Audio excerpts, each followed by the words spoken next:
San Juan María Vianney, patrono de párrocos.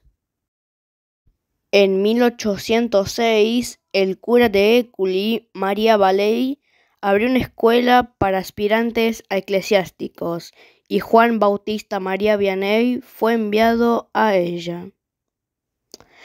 Aunque era de inteligencia mediana y sus maestros nunca parecen haber dudado de su vocación, sus conocimientos eran extremadamente limitados, limitándose un poco de aritmética, historia y geografía, y encontró el aprendizaje, especialmente el estudio de latín, excesivamente difícil.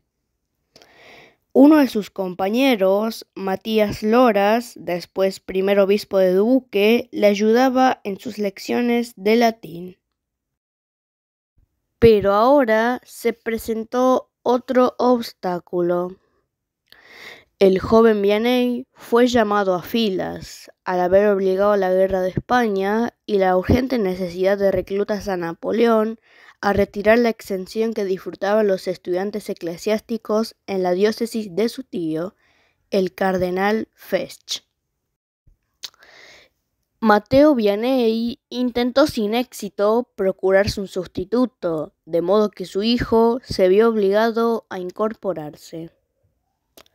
Su regimiento pronto recibió la orden de marchar. La mañana de la partida, Juan Bautista María fue a la iglesia a rezar. Y a su vuelta a los cuarteles encontró que sus camaradas se habían ido. Se le amenazó con un arresto, pero el capitán del reclutamiento creyó lo que contaba y lo mandó tras las tropas. A la caída de la noche, se encontró con un joven que se ofreció a guiarle hasta sus compañeros, pero le condujo a Noes, donde algunos desertores se habían reunido. El alcalde le persuadió que se quedara allí, bajo nombre supuesto como maestro. Después de 14 meses pudo comunicarse con su familia. Su padre se enfadó al saber que era un desertor y le ordenó que se entregara, pero la cuestión fue solucionada por su hermano menor, que se ofreció a servir en su lugar y fue aceptado. Juan Bautista María Vianney reanudó entonces sus estudios en Écully. En 1812 fue enviado al seminario de Verrieres. Estaba tan mal en latín que se vio forzado a seguir el curso de filosofía en francés. Suspendió el examen de ingreso al seminario propiamente dicho, pero un nuevo examen, 3 meses más tarde, aprobó. El 13 de agosto de 1815 fue ordenado sacerdote por Monseñor Simón, obispo de Grenoble. Sus dificultades en los estudios preparatorios parecen haberse debido a una falta de flexibilidad mental, al tratar con la teoría como algo distinto de la práctica, una falta justificada por la insuficiencia de su primera escolarización, la avanzada edad a la que comenzó a estudiar, el hecho de no tener más que una inteligencia mediana y que estuviera muy adelantado en ciencia espiritual y en práctica de la virtud mucho antes de que llegara a estudiarla en abstracto. Fue enviado a Écully como ayudante de María Valey, quien fue el primero en reconocer y animar su vocación, que le instó a perseverar cuando los obstáculos en su camino le parecían insuperables, que intercedió ante los examinadores cuando suspendió el ingreso en el seminario mayor, y que era su modelo tanto como su preceptor y protector. En 1818, tras la muerte de María Valey, Vianney fue hecho párroco de Ars, una aldea no muy lejos de Lyon. Fue en el ejercicio de las funciones de párroco en esta remota aldea francesa en las que el cura de Ars se hizo conocido en toda Francia y el mundo cristiano. Algunos años después de llegar a Ars, fundó una especie de orfanato para jóvenes desamparadas. Se le llamó La Providencia y fue el modelo de instituciones similares establecidas más tarde por toda Francia. El propio Vianney instruía a las niñas de la Providencia en el catecismo, y estas enseñanzas catequéticas llegaron a ser tan populares que al final se daban todos los días en la iglesia a grandes multitudes.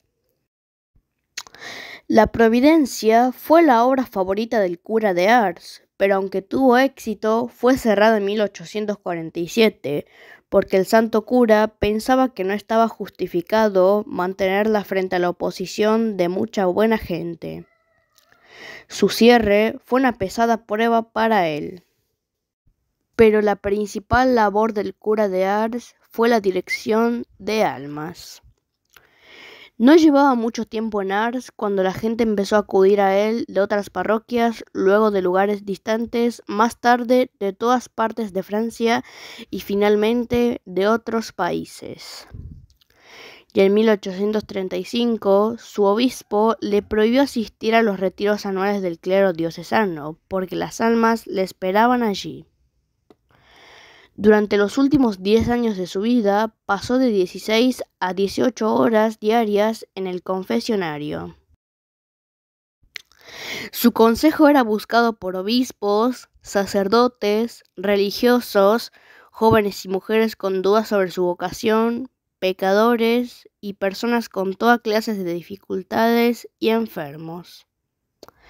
En 1855, el número de peregrinos había alcanzado los 20.000 al año. Las personas más distinguidas visitaban Ars con la finalidad de ver al santo cura y oír su enseñanza cotidiana. El venerable padre Colin se ordenó diácono al mismo tiempo y fue su amigo de toda la vida, mientras que la madre, Marie de la Providence, fundaba las Hermanas Auxiliadoras de las Ánimas del Purgatorio, por su consejo y con su constante aliento. Su dirección se caracterizaba por el sentido común y conocimiento sobrenatural.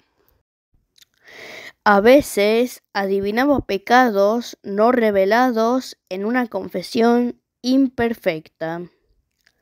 Sus instrucciones se daban en lenguaje sencillo, lleno de imágenes sacadas de la vida diaria y de escenas campestres, pero que respiraban fe y ese amor de Dios que era su principio vital y que infundía en su audiencia tanto por su modo de comportarse y apariencia como por sus palabras, pues al final su voz era casi inaudible. Los milagros registrados por sus biógrafos son de 3 clases. En primer lugar, la obtención de dinero para sus limosnas y alimento para sus huérfanos. En segundo lugar, conocimiento sobrenatural del pasado y del futuro. En tercer lugar, curación de enfermos, especialmente los niños. El mayor milagro de todos fue su vida. Practicó la mortificación desde su primera juventud y durante 40 años su alimentación y su descanso fueron insuficientes, humanamente hablando, para mantener su vida. Y aún así trabajaba incesantemente, con inagotable humildad, amabilidad, paciencia y buen humor, hasta que tuvo más de 73 años. El 3 de octubre de 1874, Juan Bautista María Vianney fue proclamado venerable por Pío IX y el 8 de enero de 1905 fue inscrito entre los beatos. El Papa Pío X lo propuso como modelo para el clero parroquial. El 31 de mayo de 1925 fue canonizado por Pío XI. Agradecemos a Dios por todos los sacerdotes que pasaron por nuestra vida. Padre José Huergo, Padre José Chesky, Padre Marcelo Barrionuevo, Padre Gustavo, Padre Pablo Dip, Padre Carlos Sánchez, Padre Miguel Echaney, Padre Osvaldo, Padre Fabián, Padre Ramón,